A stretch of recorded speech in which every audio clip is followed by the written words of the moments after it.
Are you like most sales and other professionals who want to grow their wealth faster than what they are currently doing through their company 401k, even with that company match, the stock market, or just plain saving money? Would you sleep better at night if you had the financial freedom to be job optional in just 3 to 5 years through investing in real assets? Maybe you don't want to stop working, but wouldn't it be cool if you could retire a decade earlier than most and do the traveling you and your family have planned for years while you're still young and can enjoy it? Let's face it, most busy professionals don't have the time or desire to take on more work outside of their W-2 to grow their wealth. On The Wealth Flow, each week we share the stories, the investments, and take a deep dive into the various asset classes that can deliver that accelerated growth to your portfolio passively. That's right, no extra work for you. Instead, we'll put your money to work. Learn what the 95% aren't talking about and join the top 5% of earners today on The Wealth Flow.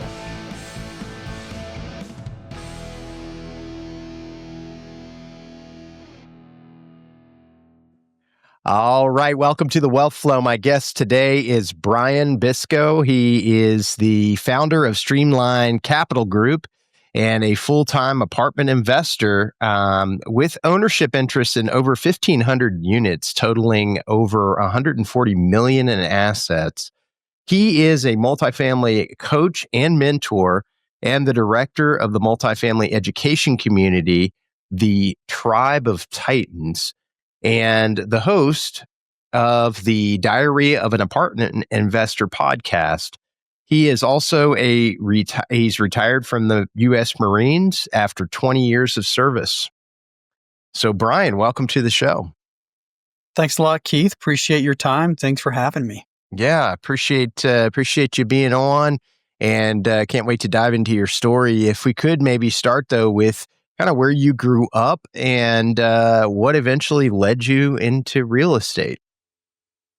Yeah, so where I grew up, northern Utah, just north of Salt Lake City. Just like any kid, you go to high school, and my parents, my dad had a regular blue collar job, and I knew that because he wore a blue shirt to work every day. But he told me all the time growing up, "Hey, I want you to be better than me. I want you to have things better. You need to go to college. You need to go to college." And I mean that's pretty much what every kid my generation was told. Mm-hmm. But ended up doing exactly that, and landed a job. Actually, wanted to be a college professor, and ended up getting a bachelor's degree at the University of Utah, a master's degree at the University of Utah, and I wanted to get back to Salt Lake. I mean, that was the idea, and so in the teaching, college professorship, most schools don't hire their own graduates. So everyone told me, you got to go out of state. You got to find, so went out of state to start a PhD program. And within a couple of weeks of getting there, September 11th, World Trade Center went down, all that stuff happened. And next thing I know, I'm at a recruiter's office saying, "Hey, sign me up." What I didn't know at the time is I would never go back to academics. I'd never go back to really wanting to be a college professor, and ended up doing 20 years in the military. I mean, it was partially, just kind of luck of the draw. Every time I had a chance to get out, I thought, okay, if I get this one job, or if they let me do this one thing, I'll stay in again. And they kept on giving me exactly what I wanted. So went 20 years, and as far as how I started getting into real estate and everything else, I remember, you hear this all the time, and I think it is somewhat of it's not 100% true. A lot of people, especially lenders and realtors, will say, buy your own home because that's where most people gain their wealth. It's a wealth building tool and everything else. So that's what I wanted to be doing. And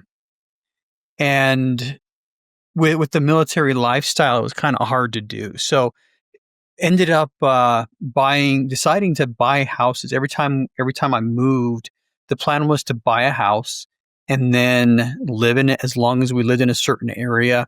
and then turn around and put renters into it instead of selling it. That way we could take advantage of the equity. So, I mean, that's what we started doing, and did it 3 times. And after the third time, it's like, hey, we got to figure out how to scale this thing.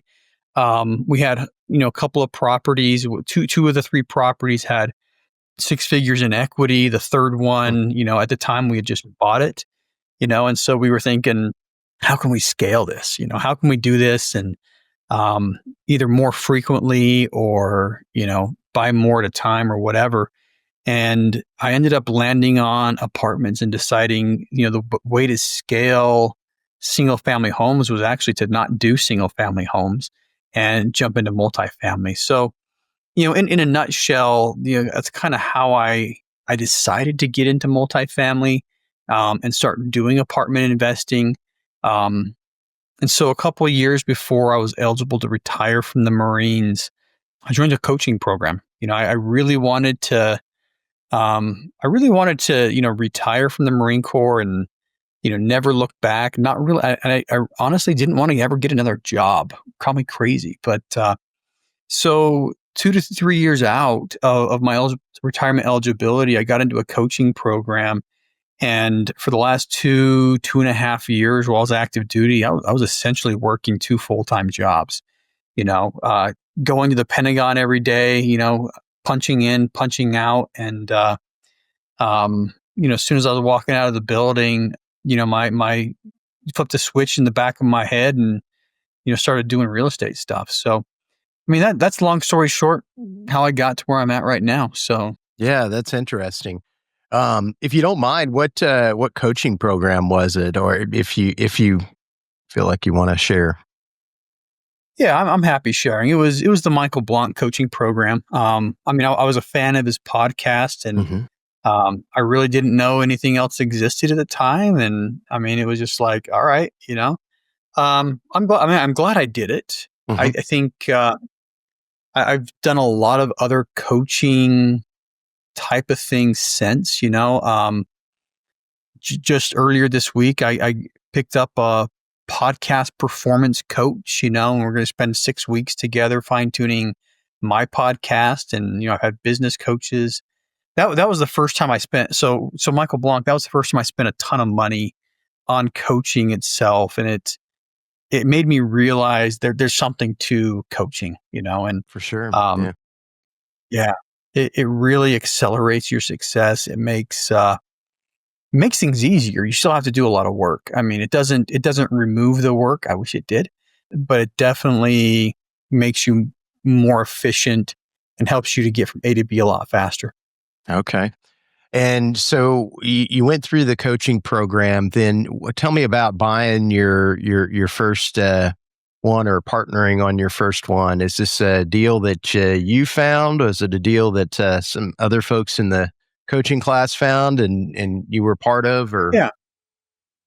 Yeah. So, in the coach, there was a fair amount of people in that coaching program, and I would try to, do as much networking as possible and link up with other people, and you try to figure out, okay, who are the best potential partners and whatnot. And essentially linked up with a couple. I mean, I had like a couple groups going at the same time where, okay, if I get a property here, this is who I'm going to partner with. If I get a property there, this is who I'm going to partner with.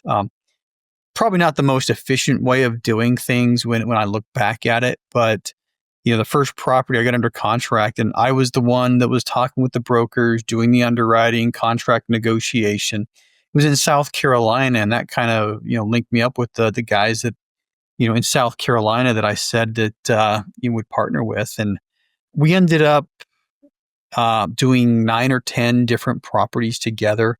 And right after I retired, I left that group. I mean, buying apartments in South Carolina, and now I'm back in southeastern Idaho, not southeastern U.S. So anyway, that was a hard gap to bridge, and so left that company. But yeah, the first property was a 55 unit in Spartanburg, South Carolina, and we syndicated it. I remember it was about a $2 million, I think $2.1 million capital raise that we had to do, and yeah, bought it, and that was the first domino to fall. Okay, that's fantastic. And after you got that first one under your belt, how long before you were back at it and working on the second one? We actually had the second one under contract. I think a third one before the first one closed. No, we had the second one under contract before the first one closed, and we had the third one under contract before the second one closed. So it was, Oh wow. the dominoes came down really fast, and we were able to get a string of properties together, and we probably had, an 18 to 20 month period where we always had something under contract, and that's something that I'm trying to recreate right now. The market's a little different, but we always had something under contract, and it was just moving from one to another. And what we were trying to do is, stagger them just enough so that right as one of them was closing, you're starting to ramp up on the other one. So, you have a 3 month contract. I think the ideal would be, 15 to 30 days before you close on the first one is when you get the second one under contract, so you're running through your due diligence while you're doing your final steps of the capital raise on another one. And then, when the first one closes, you basically roll right into the next capital raise. So, the great part about it is, we always had a deal going on. If we had an investor that was ready to pull a trigger, it's like, well, we got an active deal right now. But yeah, it was a very busy time. I was still active duty during the time, doing a lot of hustling, a lot of, late night phone calls, a lot of, setting alarms, setting my wrist alarm in the Pentagon to, okay, I've got to walk out of the door right now, grab my phone, and head up to the fifth floor where you can get cell phone coverage. And yeah, it was a lot of hustle, is what it was. Yeah, that's interesting. And the group that you kind of partnered with on several of those, were they all new to the game as well, or was there some folks that had some experience, a good amount of experience, or We had one guy that had LP'd, he'd invested passively in a lot of deals. okay, Um, he also had a considerable single family portfolio. Um, that was he's the only person that had any multifamily experience to speak of, but it was all on the passive investing side. The rest of us, there's four of us, two of us had a handful of single family properties, and one guy was brand new to everything. So, yeah, I mean, looking back at it, is that the ideal way to start? No, but I didn't really know any better, and it's just what we did. It's like, all right, let's get together, let's figure this out, and let's just do it. yeah, for sure. And that first one, I'm sorry, what year did you say that that first one that you were able to take down? You did. Yeah, so 2019, Okay. and we were able to close on three properties in 19, 5, and 20. Oh wow, nice. A couple more in 21 too. So Okay. yeah. Okay. And all those in the same geographic area, or were they spread out? Yeah, I mean that. So yeah, those were all South Carolina, and we ended up with a couple in Georgia as well. So yeah, and like I said, at the time I was working at the Pentagon, so I was on the East Coast. My wife is from Columbia, South Carolina. Her family is all out here in the West now. I mean, they're all in Idaho Falls, which is why we're in Idaho Falls. But so at the time, it was convenient for us because it was really, really easy for me to get in the car and drive to South Carolina. Conversation with my wife went like this: "You want to go visit your grandma? Awesome, let's go." Yeah. Um, and so yeah, we'd pack the kids in the car. Would usually stay with one of her cousins who had a lot of extra space, much more house than she had, people. So that's how it started, cluster of properties. We've sold all of our no, just kidding. We have one South Carolina property left, but we sold almost everything with that group. mean, when we split up, like I said, there was four of us originally. When we split up, the decision was basically, yeah, let's just, one at a time, start selling them off and Hmm. um, make it easier for everybody. So. Okay. And then since then, you've partnered with some other folks, and I guess tell me what that has looked like so far. Yeah, I mean, so I left the company without really thinking what was next. It was just kind of, it wasn't working for me, it wasn't working for them. So it was a pretty mutual thing. But like I said, I left without really thinking what was next. So essentially, I put a Band-Aid on it. I sat down. I'm like, okay, what can I do right now to keep the momentum up?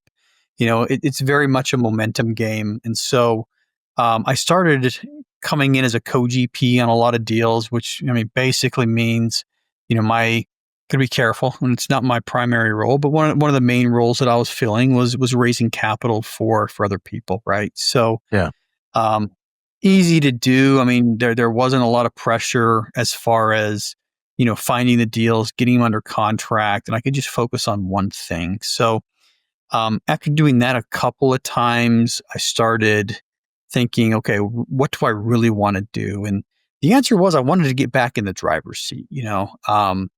I really enjoyed, the first several properties where, I was 100% in the driver's seat. I was pushing the deals along, and, if I didn't do what I was supposed to do, the deal wouldn't close type stuff. So, that's the position that I wanted to be in. And so about a year ago, I decided to form a new company and basically start buying apartments in my hometown, which is Salt Lake City. Um, so yeah, I did that, and it's been slow. I think 23 was a difficult year. We got one Right. property under contract, we closed it, and right now we're still looking for number two. It's a very interesting market. Where we're trying to be patient, but not too patient, if that makes sense. But Right. so yeah, that's what we're doing right now is just focusing on Salt Lake City, working on relationships with brokers. We are putting offers in, and just trying to get the next one signed on the dotted line. Okay. And on some of the ones that you have bought since the beginning, um, were there? I'm sure all of them had a little something different, but were there any struggles that came up with them? Once you had closed, and kind of how'd you work your way through some of those? Wow, any struggles? How much time do we got? Right. Right. Let's see. I think I could probably talk the next 24 hours about struggles on apartments. I mean, here's the reality. It's not rainbows and unicorns. A lot of people talk about first deal, getting your first deal, and I mean, really, that gets you into the game. It's like playing football, playing soccer, whatever. You're on the bench, until you get that first deal. And so everything you're doing is trying to get into the game. And when you close on your first property, it's like the coach looking down, calling your number and say, get in, so that's where the real work actually starts. And every single property has had problems.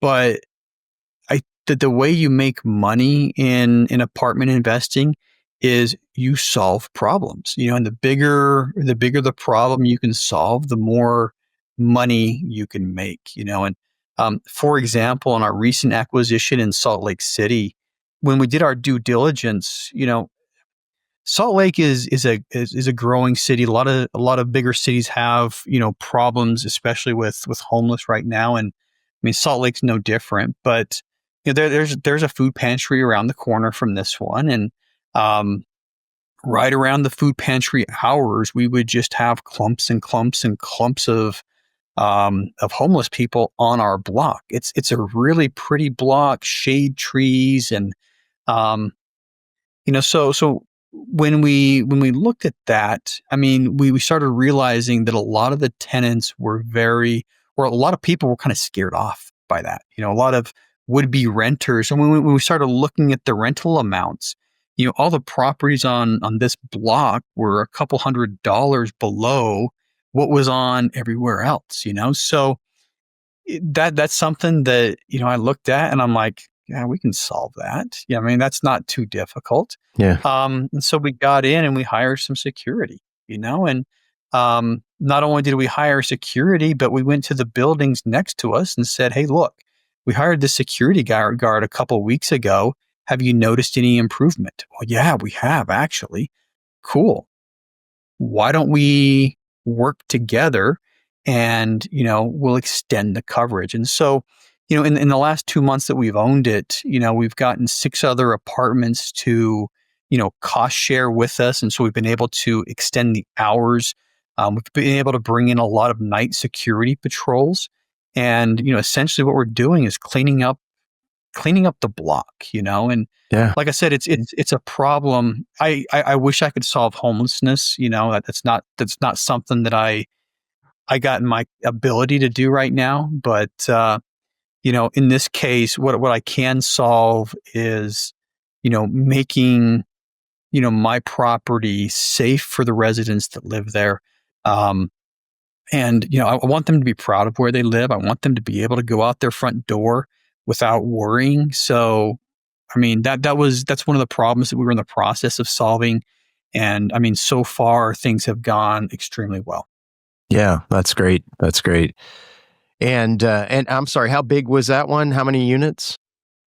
It was a 43 unit. We had to convert one to an office. I mean, 40 is kind of small for an on-site office, but we converted one to an office, and there's another 40 unit building right next door to us that we actually share an office manager with. So yeah, 40 units, just over a $10 million purchase price, and it's a pretty little property, and going to be a really good deal going forward. Yeah, that's awesome. Okay. And then what are you looking for, another similar size, or what is it that you're looking for, in your next deal? Yeah. Ideally, we'd like to keep on going up from where we're at, 40 units, $10 million. If I could control 100% of what comes up in the future, we would have something just like that under contract, about the same price, about the same unit count, maybe a little bit higher on both. But I mean, in general, we're looking for a B class or something that can end up as a B class. The property that we just bought, just by the assets, and the amenities inside and the condition, it is definitely a B class property. We're just trying to make the area B class now, which is a little harder to do. But Right. essentially, what we've ended up doing, and this is a product of what deals are actually on the market. We've had to just open up our aperture a little bit, So, we'll go down. We ended up telling brokers that we'll go down a lot lower than we initially did, just because, with a buy box between 10 and 15 million, we're not seeing anything, in the market. We're not seeing very much in the market. So we decided to open up our buy box and go down to, 6 million if something comes out and pencils. But, yeah, I mean, that's what we're looking at. Generally B class. We like value add components, but in the Salt Lake area, not a lot of the properties that, people are willing to sell right now have value add components. So, we've got a couple offers out on properties that have been stabilized or value added and stabilized already. And it makes sense where we are in the market. The people who bought a value add property 2 to 3 years ago are the ones that are, most likely to have a loan that they need to get out of.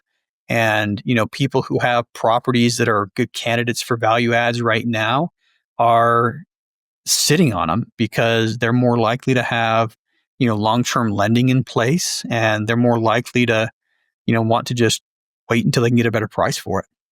Yeah, yeah, makes sense. And with the property management, you'd mentioned sharing it with another one of the units now, or another one of the apartments down the street. Is it a third party company, and they're just because of proximity able to manage both, or do you guys own both of them? It's a third party management, and um, the way we work this out is the property the property that we're sharing with is the guy that owned the property that we just bought. So we bought the Okay. property from him, and we basically towards the end of the contract period, we basically said, hey, look, you've been using what they were doing is basically using any any unit that was vacant as a temporary office. They'd park somebody in the temporary office, and it was just a really quick negotiation. It's like, hey, why don't we just make this front one an office, and we'll both use it, and we'll just cost share. So, I mean, they were quick to agree because they didn't want to, because they ended up with a management problem by selling one of them, and it worked for us as well because now we have on-site staff, and usually 40-unit apartment complexes aren't big enough. They don't have enough revenue to really afford on-site staff. Hmm. And so what this allows us to do is have on-site staff at a much lower price than otherwise. Yeah, for sure. That's great. Actually, that's great because you're having a little bit smaller one. It can be a bit of a challenge. It's sometimes a hard solution to find. Some of the larger companies are used to a lot more units, and some of the smaller, really small companies are more almost glorified residential. Family. Yeah, So exactly. yeah. And I mean, admittedly, I've owned a lot of properties in the double digit range, 40 to 80. Hmm. Most of the properties I've owned have been 40 to 80. We've got a handful that are triple digits, and it's a lot easier to manage the 100+ units. Everybody always says it. It's true. It's I mean, from a cost efficiency standpoint, from a you got on-site staff standpoint, it's a lot easier to manage. The 40 units, it's difficult to find good management because it's going to be off-site management in most cases. So anyway, when we were able to lock this on, I think it was a no-brainer for everybody. It's like we both have the advantage of on-site, and we're splitting the costs. Yeah, yeah, no, I think that's smart. And as far as levers that you're pulling to, kind of build the net operating income, what are some of the things that you're seeing on this current project? The biggest lever is just the perceived security. I mean, most people who are homeless are harmless, Yeah. most of them, but that's not the perception. So part of it is the perceived security. We're looking. So in addition to the security guard, we've had a lot of complaints about noise at night. And this is an urban area. We're in the central city area of Salt Lake, which is the just outside of the downtown corridor, right? So I think the official dividing line between the central city and downtown is in the middle of the street that we're on, and we're on the other side. But so I mean, we're right there in the urban core, and there's gonna be noise, and so right now we're looking at new kind of noise reduction techniques on the windows. Trying that there's a company that will do inserts that you just get specially made, you fit them in. We're also getting brand new windows priced. So we right now the windows are all double hung single pane glass. So we're trying to get something dual pane noise reduction. And that by itself, I think, is going to lead to a lot more renewals. We do get, and we've only owned the property for 3 months now. Actually, 3 months today. Yeah, we've owned the property for 3 months, but we've had a lot of people move into these units in the front, and then 2 days later ask, do you have anything else that we can move to? And we've already done that. I mean, in 3 months, we've done it 3 times where we've had somebody move into one of the street facing units and say, the noise level, it's just too loud. Can we move to a apartment on the rear side? So, fortunately, we've only got 8 of the 40 are street facing. It's 8 of the 42 are street facing. Okay. So yeah, we're looking at replacing windows just on those apartments. I think that noise reduction is going to keep people a lot happier. But I mean, the apartment was in great shape, great condition when we got it. Really, it was just an exterior problem. The problem wasn't with the building. The problem was outside in. Yeah. And so essentially what we're trying to do is create a bubble around our apartment, and the best way to get that bubble is to get everybody else to the left and to the right of us to try to, also create that bubble. And, with the security, the daytime, full-time security, with the nighttime, security patrols that come by several times during the evening, with the noise reduction, all of that stuff is going to lead to the exact same thing, which, tenants are going to be happier living there. It's going to be easier getting people to sign leases because when they show up, they're not like, wow, what are all these homeless people doing here? Right. But yeah, we've had a lot of positive feedback already in the 3 months. We've had a lot of people on the exits, when people are choosing not to renew and move out, we're asking them why. We're sending them a questionnaire. And we've already had several of them say, we're really moving out because of the conditions on the street. And had we had 3 people already say, had you guys made these improvements, 3, 4, 5 months ago, we would have stayed here. So, just those improvements by itself, the first thing we're going to see is a higher renewal rate. And when we get that higher renewal rate, that's going to be a lot easier keeping it full. We're at 90% occupancy right now, so we're not. I mean, it's not like we're empty. Yeah. But it seems like it's a revolving door. Every lease we sign, we have a move out. But anyway, that's what we're trying to do. Build that bubble around it. It's a beautiful building. It's very centrally located. So I think if we can expand that bubble and make the street a much nicer place, it's going to be a great place. Yeah, that's neat, for sure. And then as far as the financing that you were able to do on this one, what did that look like? Oh, good question. That's actually the best part about this deal. We assumed a 10-year loan that had 8 years left on the term, with a blistering 3.1% interest rate. Wow. So yeah, that's incredible. fixed interest rate, 8 years. It is fully amortizing. There was no interest only period when they got the loan, but I mean, the only downside to it is we got it at like 56% leverage. So, I mean, we had to raise a little bit more money, but end of the day, we end up having a much lower debt service than we would have with a brand new note. And our debt service ratio is at like 1.6 right now. So we're doing okay. Yeah, for sure. Okay. And what are some of the things maybe through, not only your own.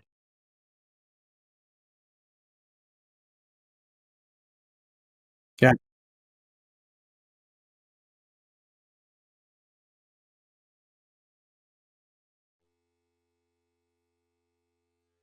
The biggest ahas most people have, and I hate to say it, is it's not as easy as people make it look. You've got a lot of people out there, and there's several coaching programs. I won't name any of them. There's several coaching programs that make you think that all you got to do is X and everything's going to be perfect, right? All you got to do is get that first deal. Some people focus on first deal. Some people focus on mindset.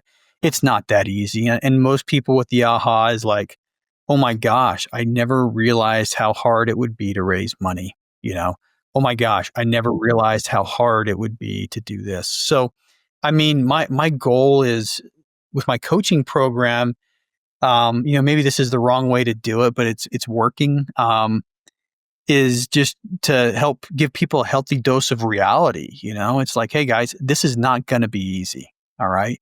If it were easy, a lot more people would do it. And you essentially give them all the tools and support they need. So reduce the friction as much as I can, so that they can achieve success faster, So, I try to get as many obstacles out of their road as possible, or warn them of as many obstacles as possible. And, just be there when they need extra assistance. But yeah, I mean, with the coaching program, we do, kind of a hybrid between group and individual. We've got, 2 weekly calls where we do kind of a group mentoring. Yesterday, for example, we went through, how to build your own scripts. I am not a fan of grabbing someone else's script and using someone else's script, but last night we spent an hour going over, hey, this is how I want you guys to build your scripts, And so last night specifically, it was, cold outreach. If you're going to do cold outreach, let's build a script. Let's build a flow chart. This is how we're going to try to get the conversations to go, and whatnot. But, over the past couple of weeks, we built, a couple different scripts, with them. And hey, this is how you're going to do your investor calls. And, each person is essentially coming up with their own scripts, which personally, I know a lot of people like to get scripts handed to them. I think it's much more valuable for them to have to actually sit down and, think about creating it. Who is my avatar? Who is my investor? Who's the type of person that I'm normally talking to, and tailoring their scripts to that person. So, yes, that's essentially what what we've been doing for the last couple of meetings that we've done. But it's a really good group. I'm excited about them. We've had several people already get into their first deal, and I started coaching in March of last year. So, oh wow, okay, no, that's great. It's a good turnaround for sure. Yeah. And as far as raising capital, what any other besides having kind of a script that you can internalize and that works for you? Are there other tips that maybe that you've learned over the years? Yeah. I mean, right now, I think the biggest thing I'm looking at is, how to do more without spending extra time. Automations, are one thing that I'm really looking at. How to get us in front of wider audiences.